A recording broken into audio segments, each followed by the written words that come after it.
Today I'll be performing the triple axe challenge. We'll put the low end, medium and high end axes to the test, doing cutting and splitting, and you might be surprised with the conclusion I came to.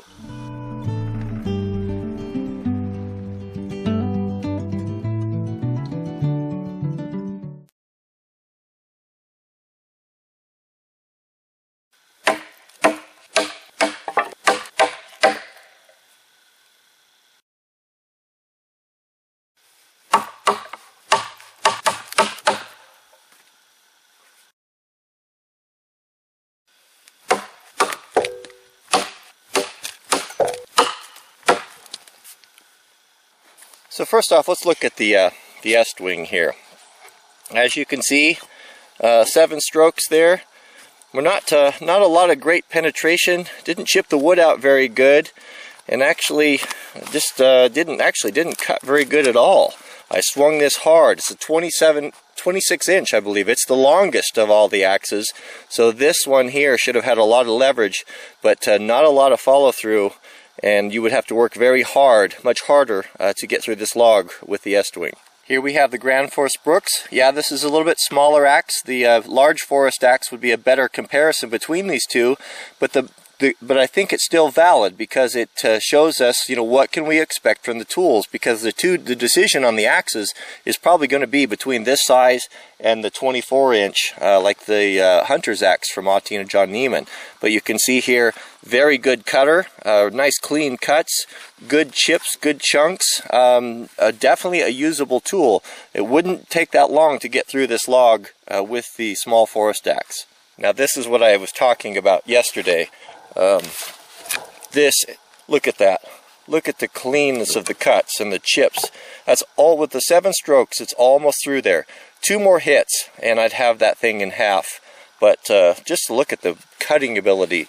And I think it's a combination of just the perfect edge, the angle of the blade to remove those chips.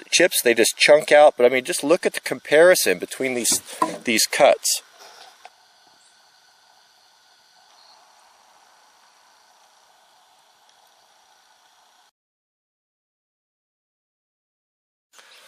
So let's move on to the splitting test. I've got 6 pieces here, all from the same tree, reasonable size, and have the same amount of knots in them. Each axe is going to split 2 pieces. So let's see how they stack up.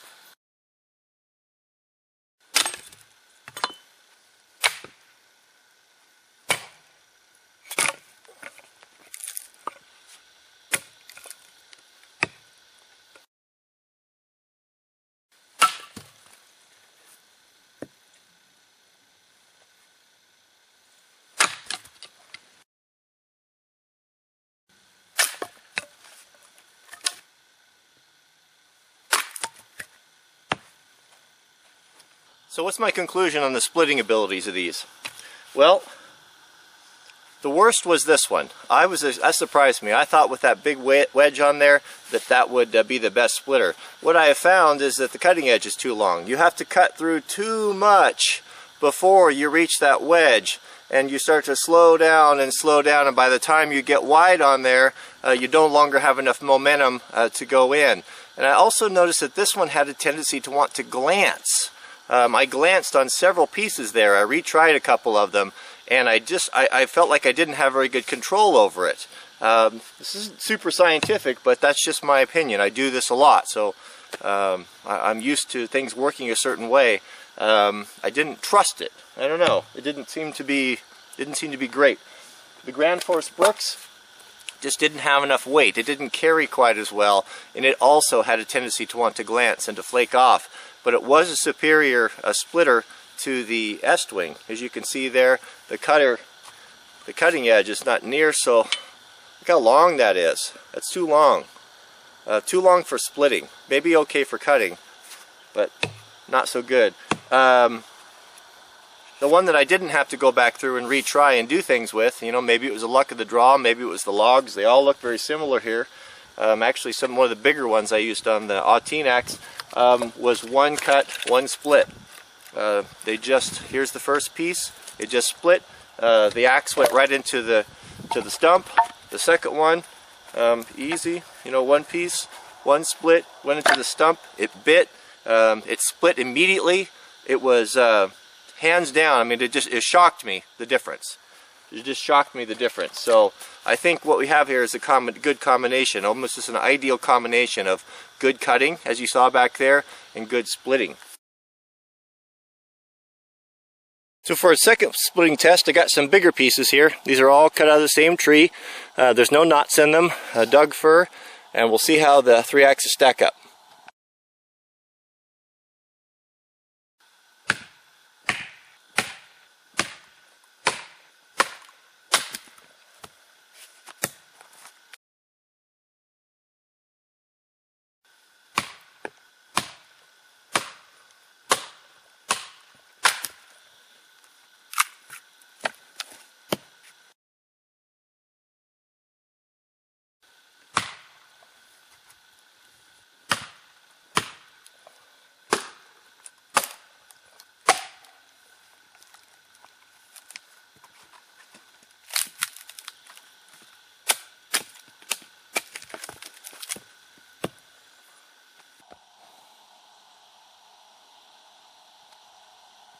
So our final test is going to be the triple tree cut.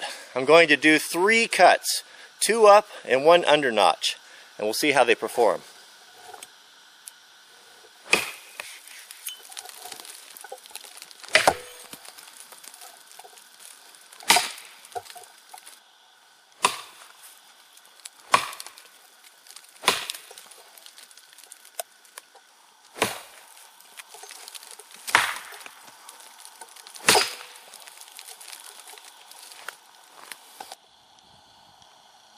As you can see, the est wing, good cut, decent penetration there.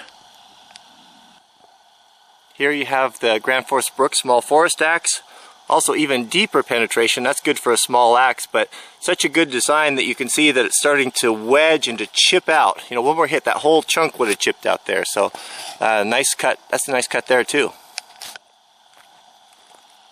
And here you can see the 18 axe. Very deep, and right here you can see where it's so powerful because of that weight. We've got a crack running all the way down here, you know, really good wedge that's cutting deep and wedging that out, so makes for less work. But overall, you know, it's not scientific here, but all 3 pretty good cutters. The 18 superior just because of its weight, for sure.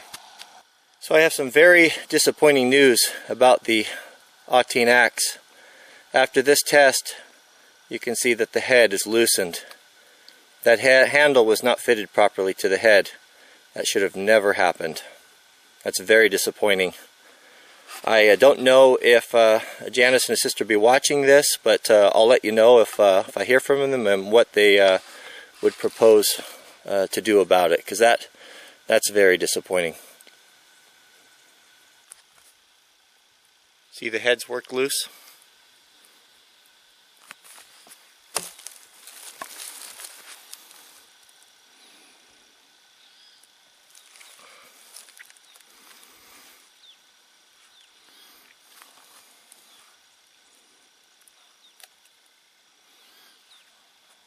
It appears that I can see now that there was some sort of maybe a filler put in there to fill up the void that the handle should have. That won't do. So I buried the Grand Forest Brooks into the stump here, and as you can see, there is no loose head here. And this is after 5 or 6 years of abuse and nearly daily use. The handle on this quality of axe should not work loose. So what's my conclusion? What do we learn? Well, we learned that for $40 this is a pretty good axe. A good sheath and durable, and we can be relatively certain that the handle's not going to come loose on this one. For your casual guy, a great option. You know, I can't fault it. It cut well. It wasn't a very good splitter. Well, it wasn't as good a cutter for sure, but it works. But you know, the real star is the little Grand Forest Brook small forest axe. It did really well in splitting and chopping and at a severe disadvantage. So what that tells you is that this is a really good combination of weight and size and can do a tremendous amount of work. And as far as the on the higher end, the Auteen axe was a great cutter. Certainly the best cutter on the horizontal challenge, and definitely the best splitter. A great design, a real working axe. Unfortunately, the handle let us down, and I don't know that that's indicative to all of them. Each one is handmade, each one is hand fitted. So we'll see. You may purchase this axe and may not have the problem, and I think it's going to be really important. This puts me in a difficult position, receiving this gift as a gift. We are so grateful. It was such a kind act, but they've asked me to do a review on it, and I've got to show it like it is. And I think the most important thing about this axe is to find out, what they would be willing to do as far as a warranty. And I'm just hoping that doing axe reviews is going to a much higher profile than your average customer. I mean, there's no way around that. And I'm just hoping that that whatever they decide to do, I'll be happy to report it to you. We'll bring it back out, we'll put it through its paces and see if we can't get it corrected. I would never fault the manufacturer on having an issue. I would fault them on not taking care of customers, especially at this price point. So apart from that, an excellent tool and an excellent cutter. And if they choose not to replace the handle, I'll make my own, and I will continue to use it, because I think it's a fantastic tool. So there we have it. Hope you enjoyed the axe test, and please make your comments in the comment section. I'd like to hear from you what you think, what your experience is, and we can all work together and help guys that are sitting on the fence to make an informed decision. So we'll see you later.